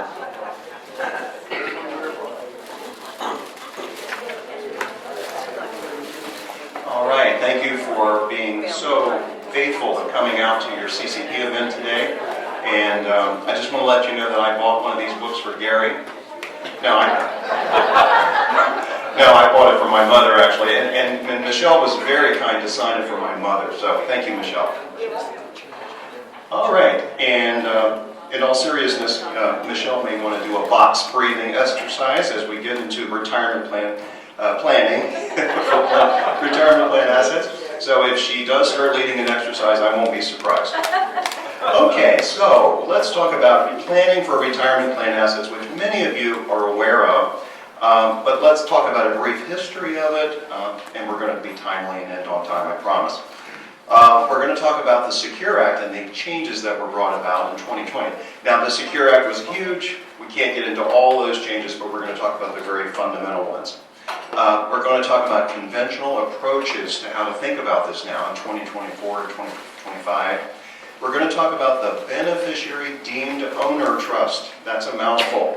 The BDOT technique. And some of you CCP members on the Elville side have heard of this already. And then we're going to talk about closing remarks and questions and answers. So we have traditional notions or categories of beneficiaries of retirement plans. Now, let's set the stage before we go any further. How many of you have just always been thought in terms of beneficiary designations for IRAs and 401ks as just outright distribution, right? That's the simplest thing to do. That's what we've always been taught to do. How many of you have gotten on the websites like Forbes or Fidelity or Vanguard or whoever it is, and how many of you have seen articles that say never, ever, ever leave an IRA to a trust? How many of you have seen things like that? Yes. And those are good articles, and those are important articles. But I would offer, I should say, that the people who say that, they are not thinking about something we're going to talk about today, which is asset protection. So we're going to think in terms of how do we leave IRAs to a trust for other beneficiaries and really think through the tax issues. So if we read the conventional wisdom, you should never leave an IRA to a trust. But we all know that that's not really realistic in the world of protecting our beneficiaries. So in the old way of thinking, we had designated beneficiaries. This is prior to 2020 and the Secure Act. And we had non-designated beneficiaries. So if you were a designated beneficiary, you could stretch out the IRA taxation on your traditional IRA. And if you were a non-designated beneficiary, you couldn't do it. You had to pay all tax in how many years? 5 years. You had to pay all the tax in 5 years. So this concept of an IRA stretch out effectively ended for most people, as you know, in 2020. But for disabled beneficiaries, in the old days prior to 2020, and even now, we have to think in terms of how do we protect disabled beneficiaries and how do we protect their retirement plans that come in from the person who passed away and left it to them. Steve, I've got a question. What is a non-designated beneficiary? A non-designated beneficiary is a person, Gary, a designated beneficiary in the old days is a person. A non-designated beneficiary is a non-person, meaning a charity, an estate. Basically, think of it as a non-designated beneficiary is someone who doesn't have a heartbeat or something that doesn't have a heartbeat. So that's a non-designated beneficiary. So if someone doesn't have a proper beneficiary, even in today's world, and they leave their, inadvertently, leave their IRA to an estate, what is going to happen? Bad things are going to happen because the whole thing is going to be taxed immediately. So that is a non-designated beneficiary. Now, in the old days, prior to 2020, even for our disabled beneficiaries, we had to jump through many hoops, a lot of analysis, and a lot of hoop jumping to be able to make sure that those kinds of disabled persons could stretch out the IRA assets. All right, so we're going to look at some slides here, but I want you to preliminarily think of a conduit trust versus an accumulation trust. So a lot of things we're going to cram in here in 30 minutes. Gary's going to make some comments, but basically we have the old rules and now we have the new rules, and then we're going to look at a new technique today called a BDOT. So let's just keep going, and I promise you won't need Tylenol by the end of it, but you might be thinking about it. All right, so what the conduit trust is, here we have what you've been told not to do. You've been told not to leave IRAs into trust. But here we see an IRA that's owned by that trust. How do you know the IRA is owned by that trust? Because nothing can come out of that IRA that doesn't go into the trust. It has to come out first. So the way I think of it is that IRA sits right on the top, and that money has to come out of the IRA into the trust. So the conduit concept, which many of you are aware of, says anything that comes out of that IRA must automatically be distributed to the beneficiary. So it has to come straight out of the trust. Now, why would we do that? Or why would the IRS have rules like that? Or why would people think that's a favorable thing to do? Well, we're going to get to that. And many of you know, who've read those articles, that if that IRA money comes into that trust and it sits inside of that trust, it's going to be taxed at a high tax rate. So just kind of preliminarily say, a conduit trust is anything that comes out of that IRA must come out to the beneficiary. An accumulation trust, as many of you are aware, the money comes out of the IRA, but it does not automatically go to the beneficiary. It accumulates inside the trust. Now, we do this for at-risk beneficiaries and disabled beneficiaries, chronically ill persons. This is called an accumulation trust. Now, what happens is the money sits inside of here until the trustee, who's over here, the trustee says, well, I need to use this money, so I'm going to distribute money out to the beneficiary or for the benefit of the beneficiary. So we have a conduit concept and we have an accumulation trust concept. All right. Now, the Secure Act brought new changes, many different changes. So now we have, as you know, 3 kinds of beneficiaries. We have the designated beneficiary, we have the non-designated beneficiary, but now we have a new class of beneficiaries, and again, many of you have been told this before and know this, the eligible designated beneficiary. So we still have the non-designated beneficiary, we have the 5-year rule, which means if it fails, if the beneficiary designation fails, it went to an estate or it went in a way that would trigger this non-designated beneficiary, there'd be a 5-year payout. Be honest with you, that means there's an immediate payout. That means that all the tax is due immediately. If we have a designated beneficiary, we have basically the 10-year rule that you've heard about.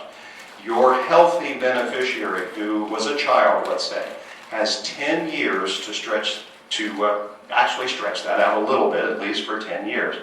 But the eligible designated beneficiary will be able to stretch out the IRA assets like they used to do, okay, before 2020. So what is an eligible designated beneficiary? A spouse, a person who is less than 10 years younger. Now that could be a person who's older, right? But a sibling that's older or less than 10 years younger. Minors, and of course the minors are defined in the law as someone who's under 18. But for the Secure Act, a minor is a person who is defined as someone under 21. So in other words, someone who receives an IRA who is 20, but they become 21, that person now has 10 years to take the assets out of the IRA. Chronically ill persons, and that's the definition in the code, and disabled persons, and special needs trusts for those disabled or chronically ill persons, all of those eligible designated beneficiaries, those people can take the money out and stretch out the IRA assets. They can take required minimum distributions. They do not have to take all the money out of the IRA within 10 years.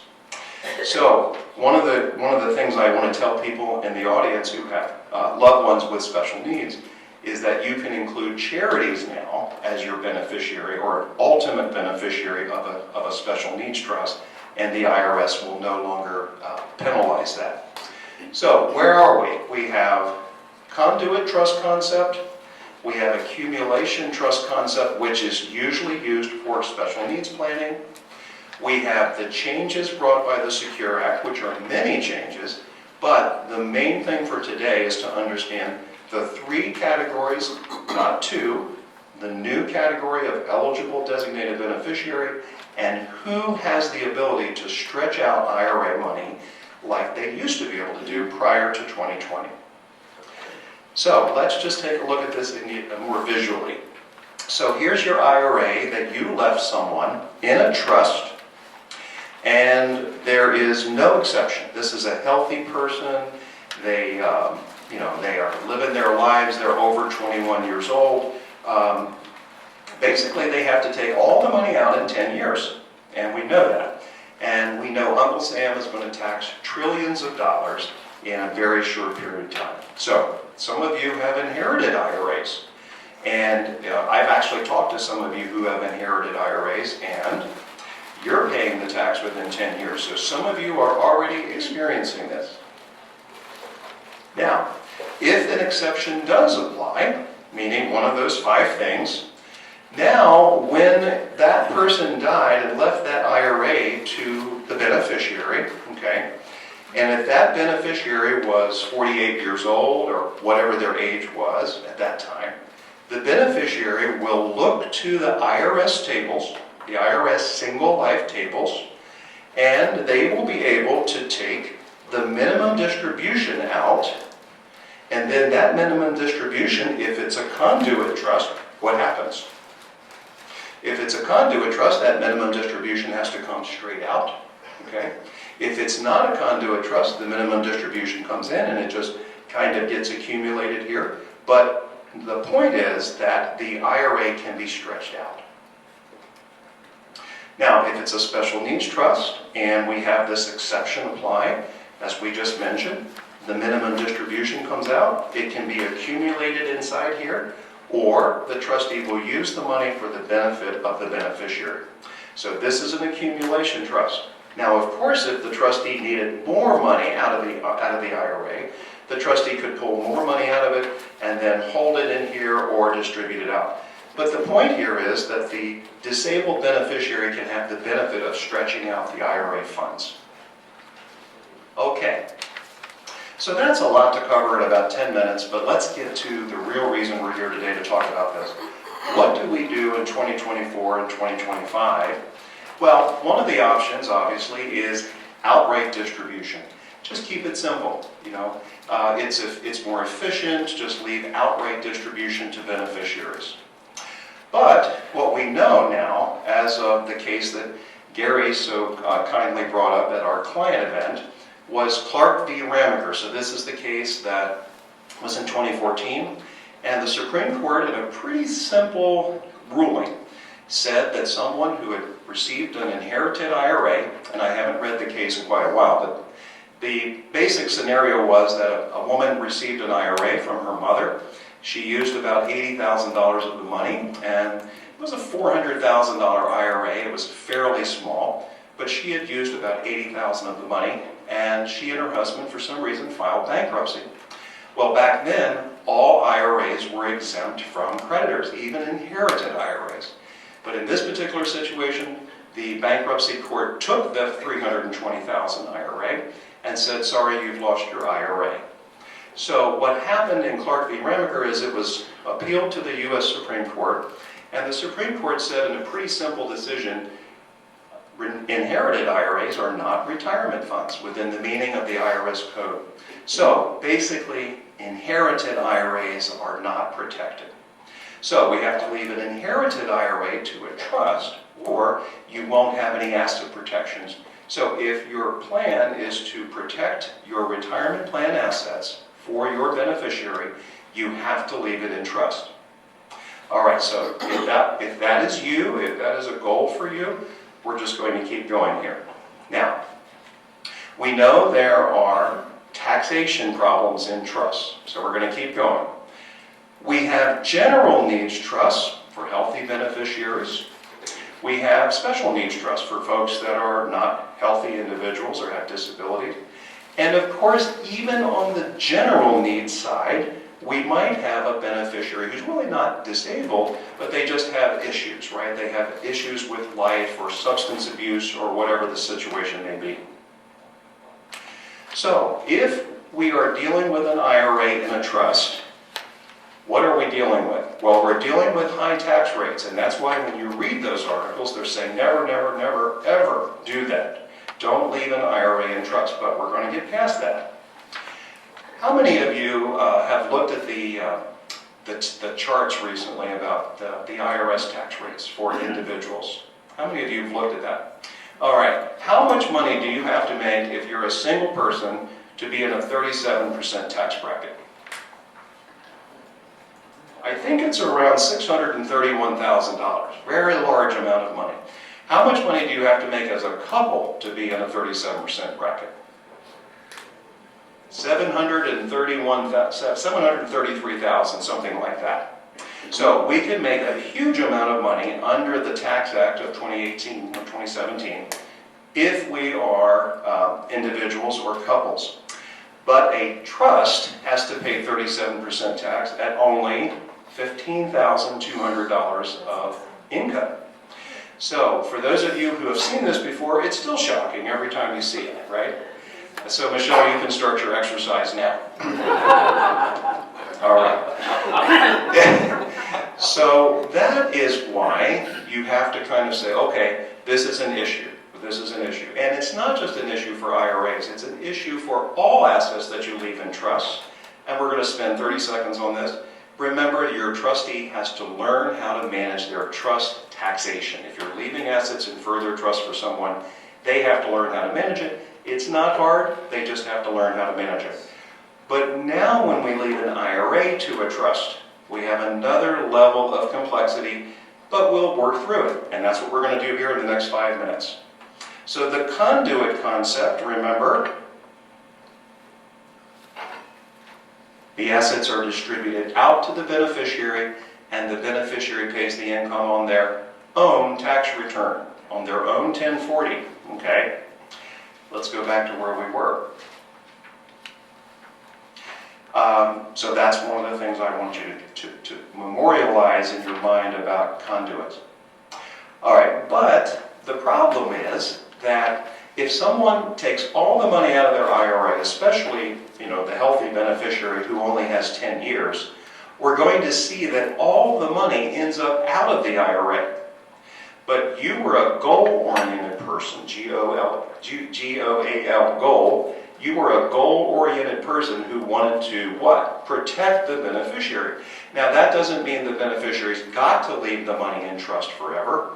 You wanted them to use the money, but you just wanted them to be able to protect the money from what? Divorce, bankruptcy, car accidents, all of those things in life that can happen. So let's look at this. 37% tax on IRA distributions where an IRA is held in trust. The use of the conduit provision creates a good tax result. The person does not have to pay 37%, but all the money is out of the trust in 10 years or less. Okay? And so that's what that bullet point is. But we do have some exceptions for eligible designated beneficiaries. So a possible solution is the BDOT, the Beneficiary Deemed Owner Trust. All right. So how many of you have heard of something called the Grantor Trust Rules? If you did, I would be worried about you. You have to be very bored to read them. But the IRS says, and this is always a good thing that we still have this, that you can manipulate the rules. When it comes to trusts, you can manipulate the rules to the grantor trust rules. And that means that you can basically manipulate a trust where you, the grantor, pay your own tax. Okay? Not the trust. How many of you have revocable trust? And you don't have to raise your hand. If you have a revocable trust, you have a grantor trust. A grantor trust is a trust where you pay the tax. Okay?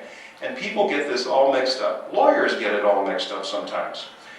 A non-grantor trust is the kind of trust that you leave your child or loved ones. That is a non-grantor trust. That's the trust that pays its own tax, That's this 37% bracket problem, okay? The trust is paying the tax. But the simplest version of a grantor trust is your own revocable trust, and that just means that you're paying the tax on your own interest and dividends, on your own income, on your own tax return. So what we're going to be talking about here is the B-dot technique, where a beneficiary can pay the tax at their own rate and not at the rate of the trust level. All right, so let's talk about that. So the beneficiary in a beneficiary deemed donor trust pays the income tax on their IRA at his or her own rate. Now, how in the world could that happen? Well, it happens through IRS or IRC 678. IRC 678 says that if a beneficiary is given the right of withdrawal, and we're going to talk about that, most of you, at least on the Elville side, and I think on the Greenwald Law side, have trusts where there are no rights of withdrawal. Now that's going to sound strange because many of you say, well, I left a trust and I think my beneficiary could take the money out, of course. Well, that's true, but that's not necessarily a right of withdrawal. That's just a right of discretionary distribution. That's not a right of withdrawal. Steve, when creating a trust for a beneficiary, what would be the reason to not provide a right of withdrawal? The reason to not provide a right of withdrawal, Gary, is because if the beneficiary has a right of withdrawal, then creditors can get to the money that is withdrawn. And a little more specifically, if a person has a power of appointment, and there are two types of power of appointments real quick. There's a general power of appointment. The person can take out whatever they want. They can leave it to whoever they want. And then there's a limited power of appointment that they limited to descendants or limited to charities and descendants and so forth. Well, what this is here is saying we have to give the beneficiary a right of withdrawal, which we don't normally do. Because for asset protection, we keep it very tight and we don't necessarily give the beneficiary a right of withdrawal. But 678 says, if we treat the beneficiary as the owner of their IRA for income tax purposes only, then they can claim the income on their own tax return. So let's see what this looks like. So assets can be held in the trust much longer. You're going to see a visual of this, okay? They do not have to be distributed out of the trust to avoid the 37% tax. But what we just mentioned, Gary mentioned, the beneficiary has to be given a right of withdrawal over trust income, okay? So what's the potential problem? We just raised this. The creditors out there, God forbid if they have any, could make a claim over the right of withdrawal income, okay? The income over which the person has a general power of appointment. All right. So, as I just mentioned, conventional asset protection techniques say we don't give people the right of withdrawal, okay? Now, maybe you as a parent gave a distribution right. I want my son or my daughter to get $3,000 a month, $5,000 a month, no matter what. But if you didn't say something like that, the trust is very tightly construed and the creditor would have a very difficult time making a claim against that trust. All right, so we have this idea, and I'm going to go ahead and give you a slide here, okay? We're going to come back to that real quick. Here we have IRA money coming into a trust. If it sits in that trust, it's going to be taxed at 37%, 99% of the time. So we would usually have the beneficiary, the healthy beneficiary, distribute the money out through the conduit method, and all the money would be over here. Let's take a look. I'm going to show you real quick. So the money comes out, it goes into the trust, but it comes right back out. Now, let's say the person had a $1 million IRA that they inherited. And IRS says to them, you have to pay all the tax in 10 years. So what might that person do? And I know we have at least one financial advisor in the room. What might that person do if they have a $1 million IRA and they don't have to take all the money out at least for 10 years? Well, they might only take 10% out. So let's say this person takes out 10%, it comes into the trust, it comes right back out here. So now the money is over here. It does not get subjected to 37% tax, but the money is out here, it's not protected. The next year, the person takes another 10% out, puts it out here, no 37% tax, but the money's not protected. So at the end of 10 years, all the money's out here, we avoided the 37% tax, the person will pay tax at their own rate, but we lost our asset protection, okay? So let's go back to this slide. So I'm going to try to make sense of this for you. Just bear with me now. The IRA's in trust. We're trying to avoid the 37%, but this technique says that you, and one of your goals was to keep the assets in trust just a little bit longer, or hopefully much longer. So we are going to look to this concept. We could either just leave assets outright, there's no asset protection, or we could leave assets in a conduit format, which most of you have right now. You have this format, and there's nothing wrong with that. That's all the tools that we've really had up to this point. Your beneficiary took 10% out, but they could have taken 100% out. But they only took 10% out, the 90% stayed in here. So at least you had asset protection on some of the money for the next 9 or 10 years, or 7 or 8 years. Or we could use a B-dot technique. So let's look at this now as we're starting to run out of time. The B-dot technique says the IRA money can come into the trust, but it can stay in the trust. So it can stay inside the trust. The 10-year taxation still applies. Uncle Sam doesn't give us a break there. Uncle Sam says you still have to pay tax in 10 years unless an exception applies. But notice that if the beneficiary does not take all the funds out, the IRA money can stay inside the trust and the beneficiary can pay tax at their own rate. So they didn't have to distribute it out just to avoid the 37% tax. So far, so good. That looks like a good thing, okay? Now, that's not going to be good for everybody, but it's a good thing for a lot of people.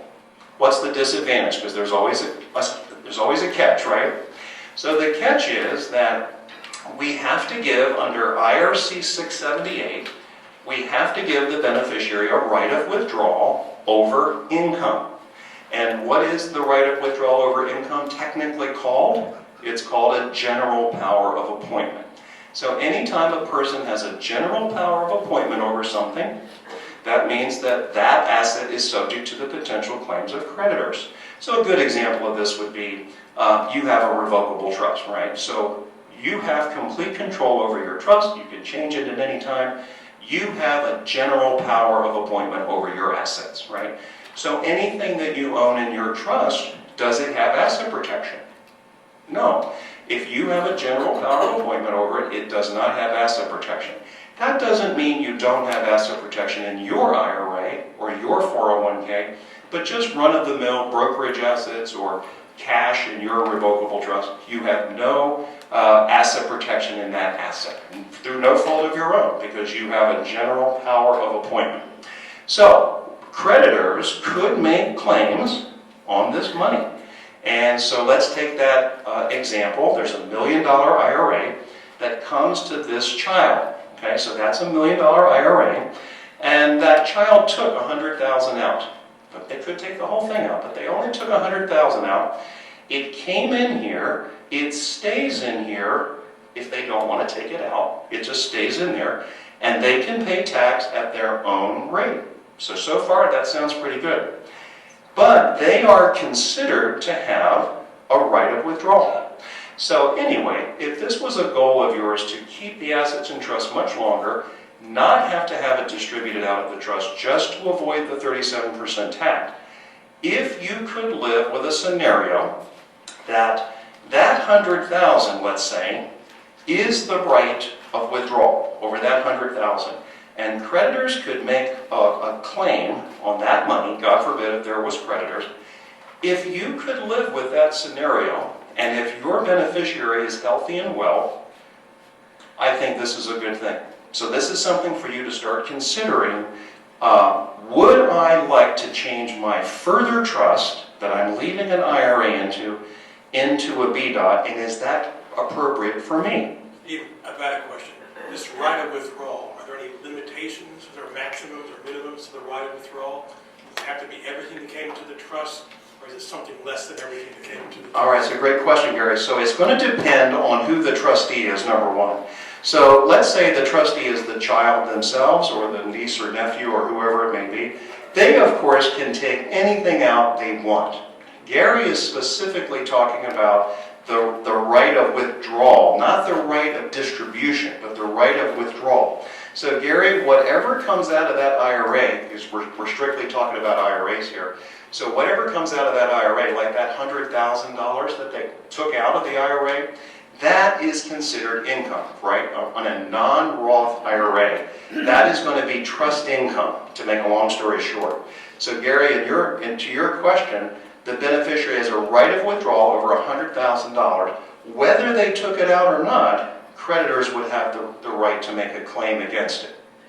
So the idea that I'm throwing out is, if we don't do something like this, if we don't do something like this, what's going to happen in 10 years? All the money's going to be out of the IRA anyway. So again, we're not talking about special needs beneficiaries here. We're talking about healthy general needs beneficiaries. So all the money would be available to the claims of creditors anyway after 10 years. So the idea is, should we use a BDOT, with the disadvantage being that it can stay in the trust longer, but creditors would have the ability to get at the income. Now, one last thing, and I know we're over our time already. I'm going to go back to this.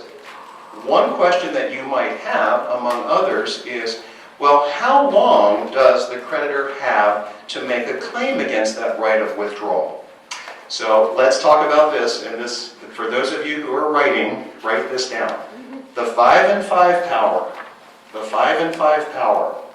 So remember when I said, and we're going to wrap up, remember when I said the beneficiary had a right of withdrawal over trust income, and that right of withdrawal is called a general power of appointment, right?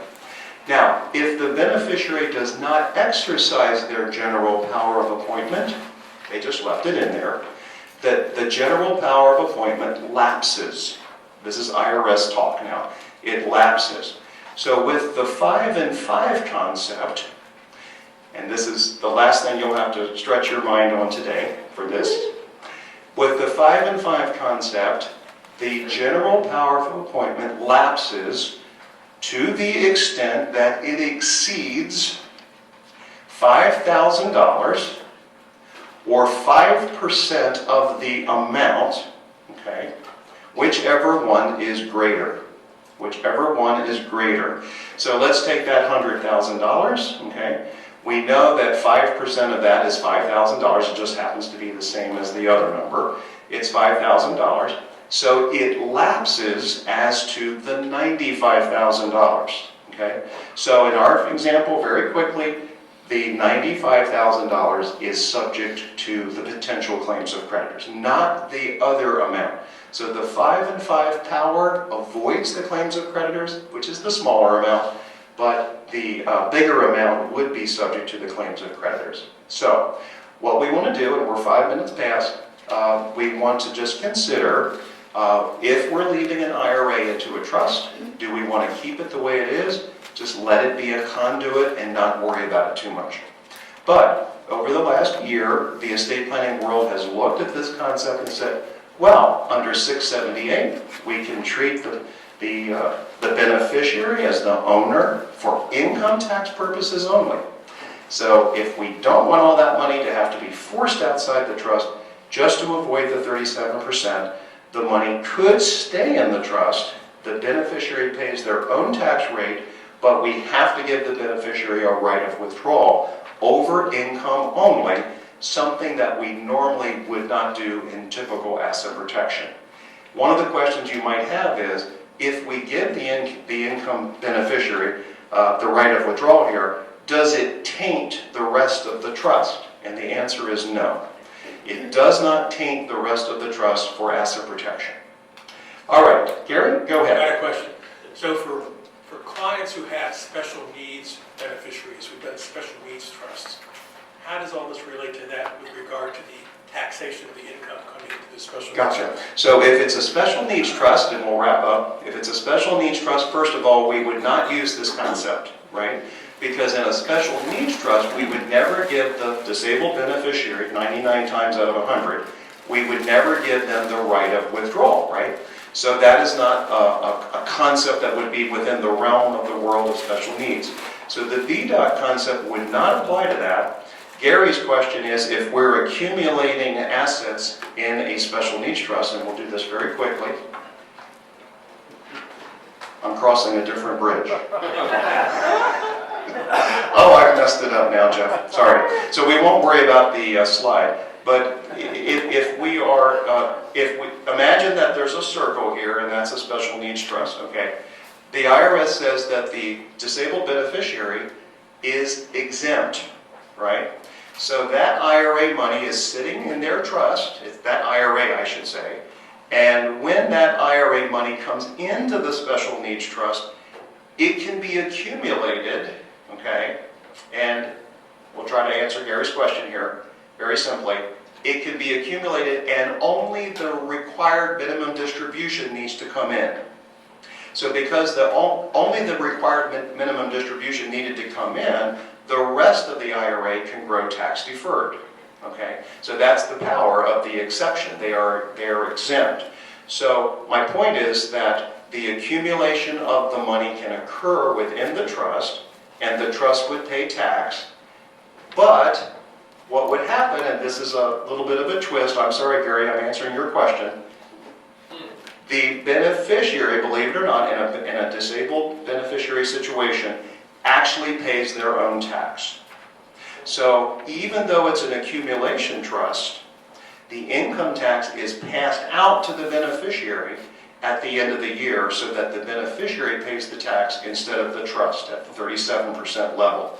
So that's a complex question that Gary was asking, but the taxation of special needs trust has nothing to do with the BDOT technique. The BDOT technique is going to be for your healthy beneficiary on a case-by-case basis, and you're going to decide, do I want that option for the assets to remain in the trust much longer, the IRA assets, and if I want that option, there is a technique to do it. The trade-off is that the beneficiary has to be given some right of withdrawal over which creditors might be able to make a claim. All right, that's a lot to go through. We're 9 minutes over. Jeff, I'm going to let you wrap up. Everybody, for those of you who want to, I'm here to answer questions, but I know some of you have places to go. Who has questions, and the rest, I know you all may have to go. Yes, sir. I believe that there's a volume in the odor of the virus, and I have not... Here comes the microphone.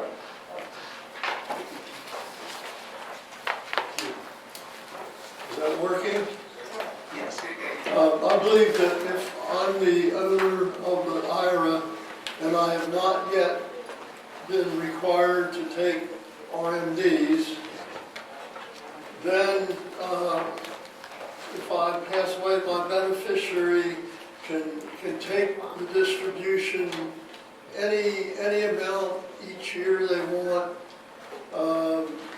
Doesn't matter as long as within 10 years they've taken it. That is correct, yes. But if they have already started RMDs, I think they have to take their RMD as prescribed by the IRS each year. Yes. So there is still a 10-year rule, or there's a couple of exceptions, whether RMDs have started or not for the plan participant, but that person is not going to be able to stretch it out any longer than that if they don't meet that exception. All right, and I know many of you have to go, and we are wrapping up. Thank you, Ralph. Thank you, everybody, for coming. Who else has a question? I just want to make sure, and you can obviously come up afterwards. I know that was a lot to throw at you. Dr. Fritsch is here to sign books and to answer further questions, and she has candy. I have a famous peanut butter cup. I just want you to remember that planning the legal, the financial, and the health together is like chocolate and peanut butter. Happy holidays to everybody. Thanks for coming, everybody, and happy holidays to you. Thanks again to Dr. Fritsch for coming up from North Carolina to be with us today. Let's do it again, okay? And we'll see you on February 15th for our first quarter event, if not before.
Thank you.